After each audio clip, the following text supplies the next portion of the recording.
Guacamole. Isn't it everyone's favorite? It goes great with chips and crudités, and it adds a nice touch to a salad or a Buddha bowl. And of course, a burrito or taco just wouldn't be complete without it. Hi, and welcome back to my channel. If you're new here, I'm Christine. And today I'm going to share with you my favorite recipe for guacamole. It's quick and easy to make, so let's get started. So before I even cut into the avocados, first I like to marinate the red onion. So what I've done here is I've taken the chopped red onion, I mixed in a little pinch of our sea salt, and just a few drops of lime juice, and then I rub it together, and it helps to break it down so it doesn't have so much bite. Now we'll let this sit while we prepare the avocados. Obviously, you'll want to choose ripe avocados, and so this one looks pretty good. Got a little bit of browning around there, but we'll just pick around it. Got another nice, perfectly ripe one here.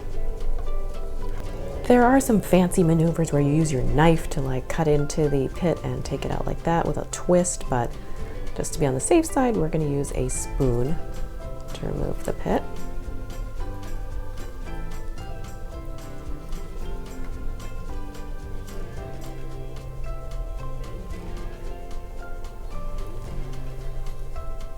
And if you're not using your avocado right away, keeping the pit inside will help to keep it fresher and prevent browning.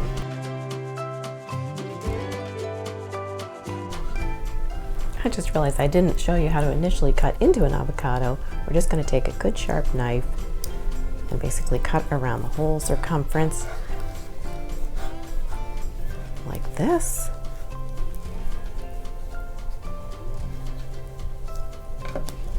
And then just give it a little twist and it should pop right open.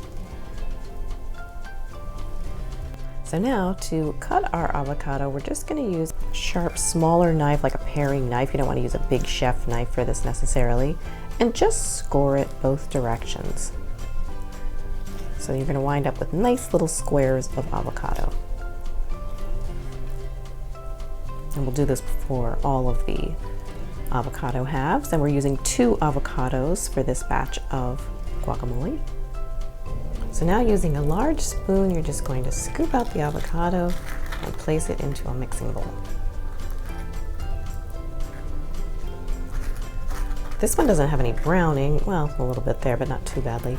But that's where you'll just want to watch that you don't scoop a lot of brown spots into the mix. So let's just remove that.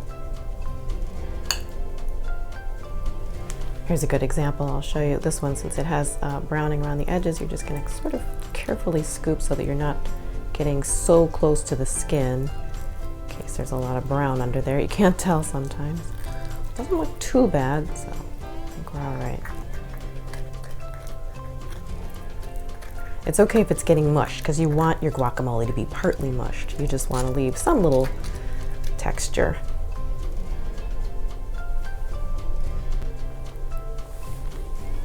Next, we're going to chop up our cilantro, and cilantro stems are tender enough that you can use them if you want to, or if you prefer, you can chop them off and just use the leaves.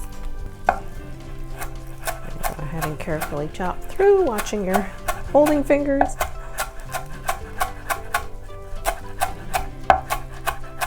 And you want to get a pretty fine chop on this, so we're going to go back through it a few times.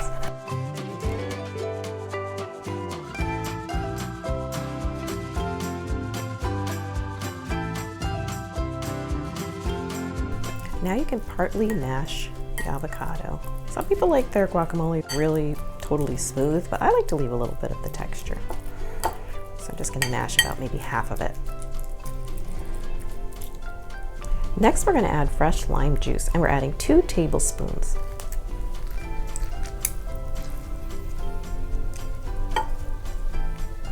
Now we're going to mix in all the remaining ingredients. So we have the remaining sea salt. We had 1/2 teaspoon of sea salt total. I had just added a little pinch to the onion. So we're going to stir that around.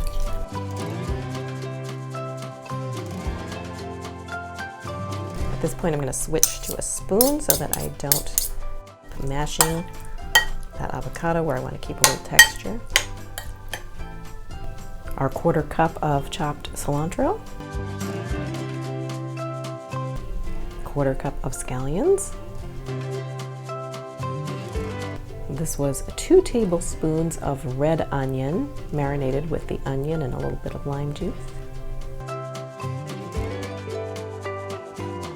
And this is an unusual ingredient for guacamole, but I'm adding this in place of the tomatoes. This is 1/2 cup of cooked carrots.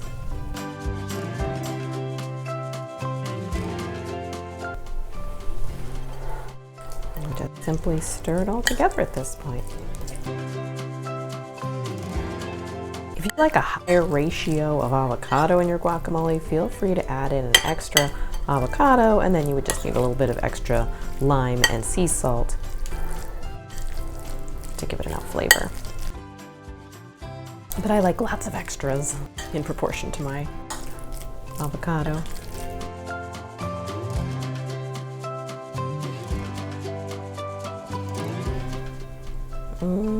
That is ready for snacking with crudités or with chips, whatever you prefer, or putting on top of a taco or burrito, you name it, there you go. Delicious, quick and easy, homemade guacamole. So I hope you enjoyed learning how to make guacamole. Comment below what your favorite dip is of all time. And if you found this video helpful, please give it a thumbs up. When you subscribe and hit the notification bell, you'll find out about new cooking videos when they come out. Thanks for watching and see you soon.